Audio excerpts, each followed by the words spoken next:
नमस्कार, मैं हरबंश नागो के आज एक महत्वपूर्ण विषय पर आपके लिए जानकारी लेने के लिए डॉक्टर राजेंद्र सिंह साहब जो एक जाने माने ऑर्थोपेडिक सर्जन रहे हैं, गवर्नमेंट मेडिकल कॉलेज में हेड ऑफ द डिपार्टमेंट भी रहे हैं। आज उनसे महत्वपूर्ण जानेंगे इस धरती माँ के लिए। डॉक्टर साहब आपका बहुत धन्यवाद। डॉक्टर साहब, डॉक्टर को दूसरा भगवान भी कहते हैं, डॉक्टर को माँ भी कहते हैं, डॉक्टर को दोस्त भी कहते हैं और धरती माँ का सभी ख्याल रखते हैं, आप सबसे ज़्यादा ख्याल रखते हैं। जानना चाहूँगा डॉक्टर साहब, आज के दिन की जो महत्वता जो हमें पता लगा, अर्थ डे है आज, वो क्या है डॉक्टर साहब, इसका महत्व क्या है? अर्थ डे सारी दुनिया में मनाया जाता है 1970 से। वो इसलिए मनाया जाता है कि अगर अर्थ होगी जो हमारी माँ है तो हम सर्वाइव करेंगे, क्योंकि माँ ही बच्चे पैदा करती है। अगर माँ नहीं होगी तो बच्चों का क्या हाल होगा, बच्चे पैदा ही नहीं होंगे।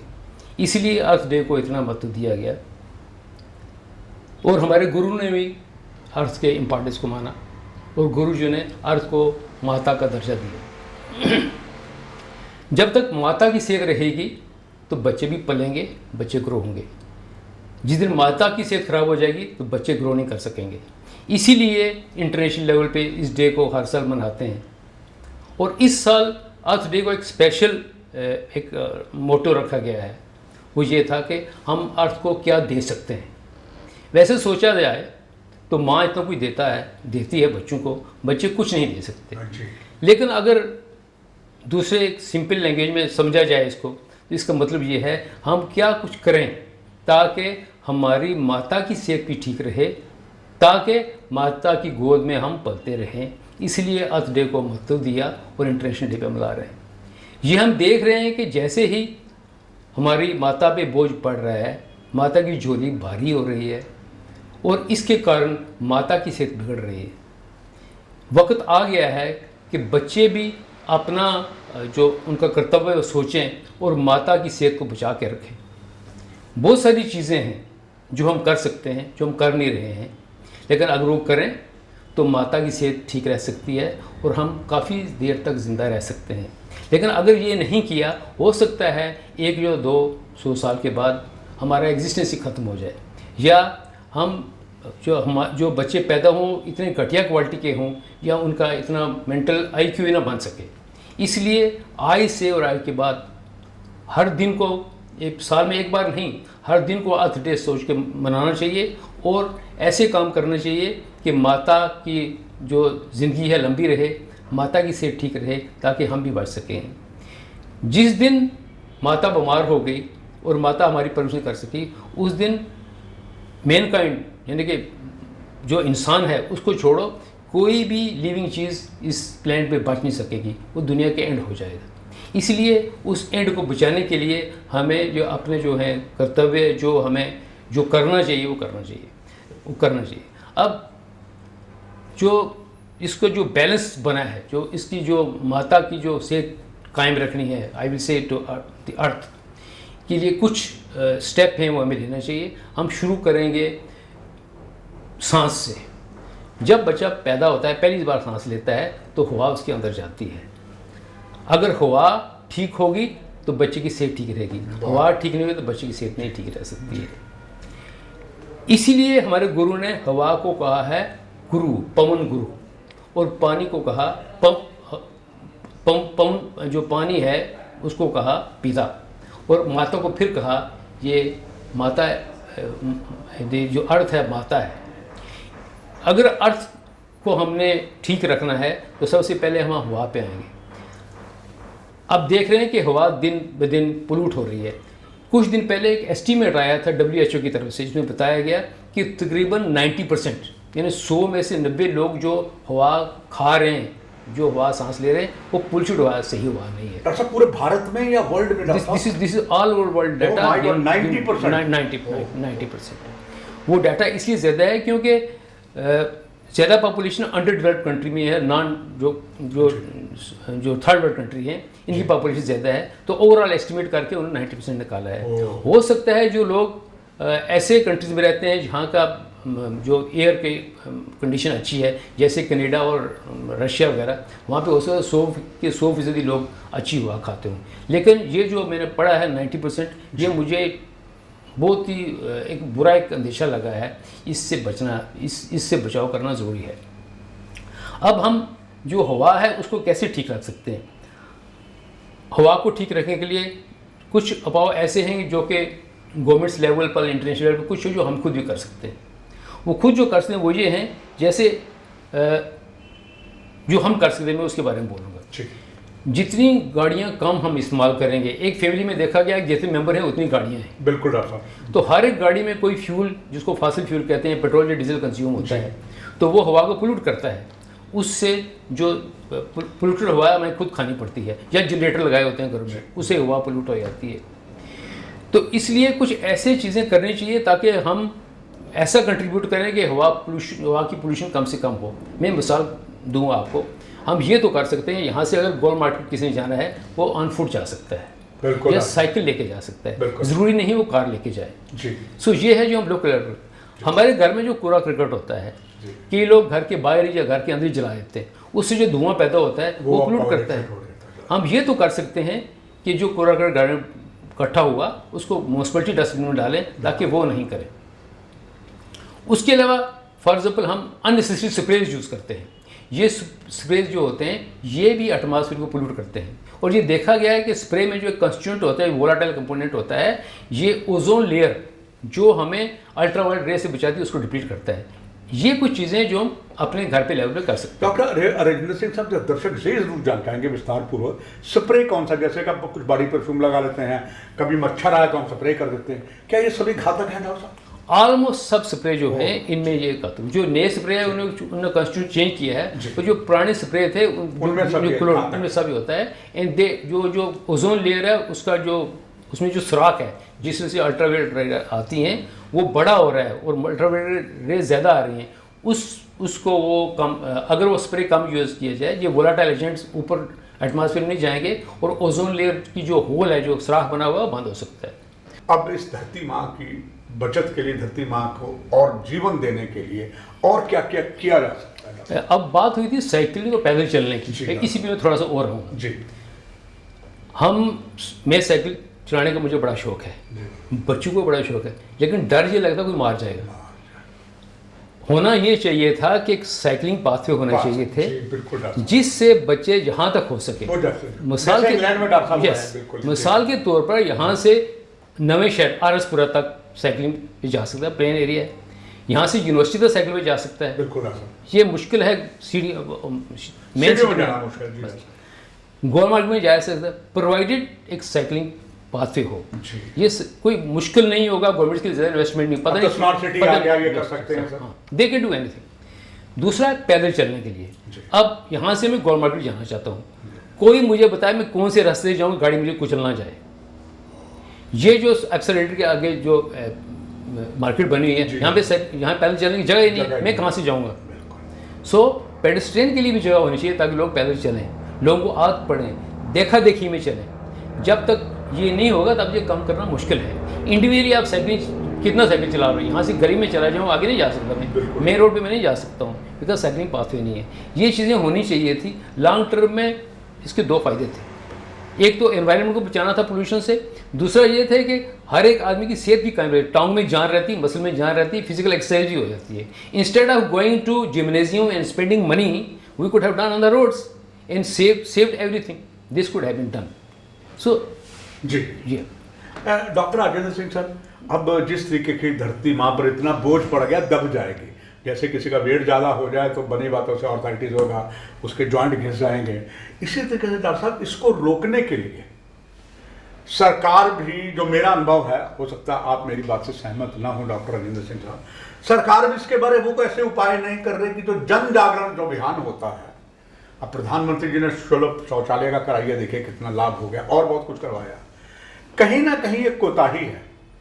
आप एक डॉक्टर हैं, ऑर्थोपेडिक सर्जन हैं, आपको चिंता है, और हमें पता लगा हम आपके पास दौड़े आ गए। डॉक्टर साहब, इसके लिए आम शासन को, जनता को, एनजीओ को और संगठनों में किसी भी, उन्हें क्या करना चाहिए? मेरे माइंड में कई ऐसे ख्याल आते रहते हैं, जो मैं कोई बोलता हूँ, कोई लोग मेरे पे हंसते भी हैं, भाई क्या बातें कर रहे हो आप, लेकिन वो ख्यालात ऐसे। मैं ये चाहता हूँ कि हमारी गवर्नमेंट्स क्यों नहीं एक ऐसा rule, pollution is one of the thing, population is one another thing, pollution and population they are also interlinked. धरती पे वर्जन पड़ रहा है, पॉपुलेशन लिंक्ड है, आई कैन से डायरेक्टली, क्योंकि एक लिमिट है जब तक धरती सृष्टियाँ करती है, उसके बाद धरती दब जाएगी, हमें खाने पीने के लिए कुछ नहीं मिलेगा, पानी नहीं मिलेगा, हवा नहीं मिलेगी, तो क्यों नहीं पॉपुलेशन कंट्रोल होती? कई लोग कहते हैं कि मज़हब के तरीके पर ये मुश्किल है। मेरा एक छोटा सा फार्मूला है, क्या एक ऐसा कानून नहीं बन सकता कि एक फैमिली में 1 या 2 बच्चे पैदा हों? चाइना में है डॉक्टर साहब। यस, फिर कंट्रोवर्सी आएगी। नो, पर मैं कहता हूँ कंट्रोवर्सी नहीं आएगी। मेरा एक सिंपल सा फार्मूला है, जो लोग कहते हैं पागलपन है, बट मुझे लगता है मैं सही हूँ, वही ऐसा फार्मूला है। सपोजिंग एक ऐसा कानून बनता है कि जिस फैमिली में 2 बच्चे हैं उनके लिए 5% reservation in technical institutions as well as in jobs. सरकार को करना चाहिए। यस, जिसका 1 बच्चा है उसके लिए 10% reservation in technical institutions as well as jobs. हर एक आदमी दौड़ेगा कि मेरे बच्चे 1 से 2 ज़्यादा बच्चे, तो अपने आप प्रोग्राम कामयाब। अगर आप देश की पॉपुलेशन को स्टेबलाइज करो 30 साल के लिए, ये मुल्क तो वैसे ही स्वर्ग बन जाएगा। हम अपने आप को डेवलपिंग कंट्री नहीं कहेंगे, हम कहेंगे we are developed countries. Reason ये है, एक तो एक्स्ट्रा भार नहीं पड़ रहा, बिल्कुल। नंबर 2, जो गवर्नमेंट्स कंट्री को इम्प्रूव करने की कोशिश कर रही है, प्रोग्रेस कर रही है, वो डिल्यूशन नहीं होगी।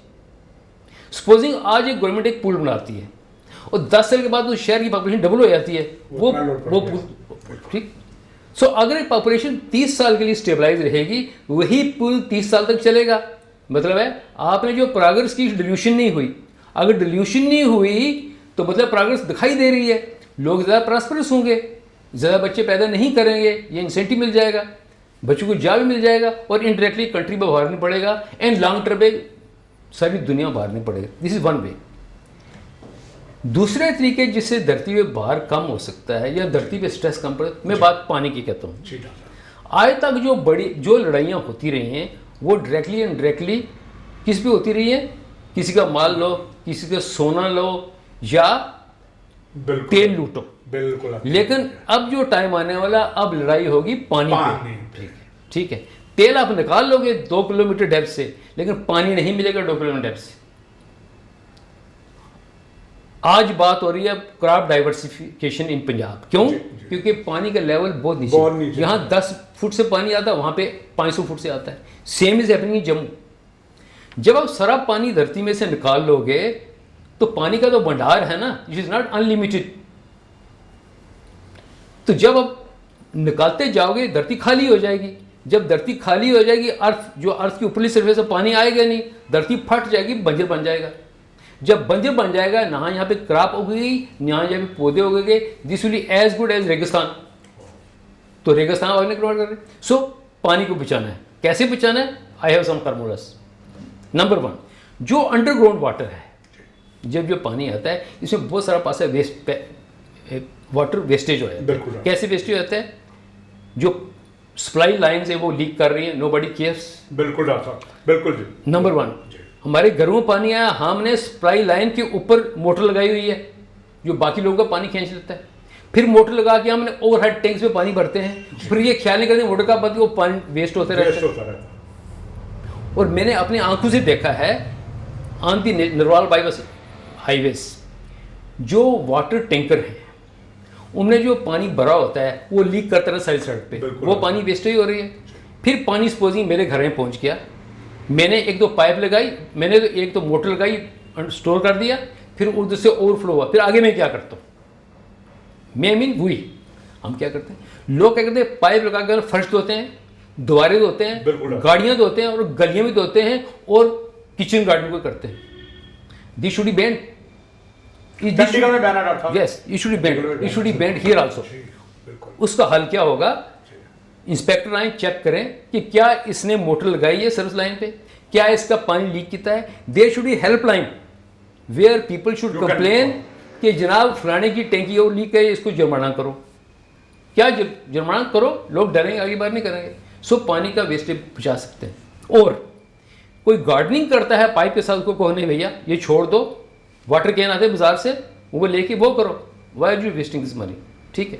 अगर पानी घर में इस्तेमाल करना है, हमें personally as far as less possible हमें शावर का इस्तेमाल काम करना चाहिए। बाल्टी और मग से नहाने में क्या तकलीफ है? से पानी ज़्यादा आता है ना, बहुत ज़्यादा आता है। अच्छा, फिर बाथ टब से, बाथ टब में एक आदमी के नहाने के लिए कम से कम 50 लीटर पानी चाहिए, बिल्कुल। लेकिन उस 50 लीटर से 5 लोग नहा लेंगे, बिल्कुल। उससे बाथ की जगह बाल्टी में। अब ब्रश करने बैठते हैं, हम नलका ऑन कर लगाते हैं, उससे 15 लीटर वेस्ट हो जाता है।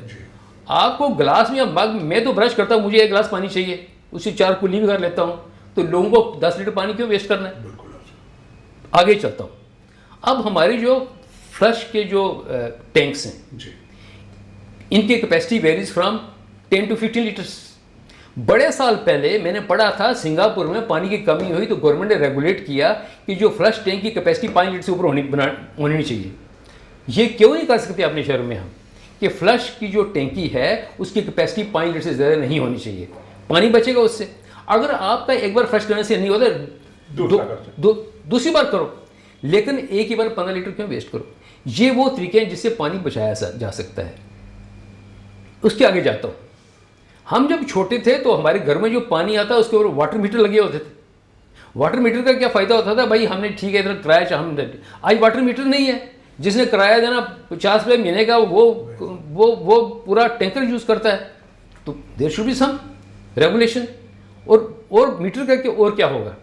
जैसे आप रखो जी, अगर सपोजिंग आपने 10,000 लीटर पानी कंज्यूम किया तो आपका रेट है 60 रुपीज़ पर मंथ। जिसने 20,000 किया उसको लगाओ 300 रुपीज़, जो डबल करेगा लगाओ, तो लोग अपने आप पानी कंजर्व करेंगे, पानी बच गया। अगर हम पानी नहीं बचाएंगे तो हमारे बच्चे सफ़र करेंगे, क्योंकि किसी ने ये भी इसीलिए किसी ने कहा था, धरती माँ के बारे में इंडायरेक्टली मैं कह रहा हूँ कि ये कोई जागीर नहीं है जो हमारे पुरखों ने हमें दी है, ये अमानत है हमारे बच्चों की।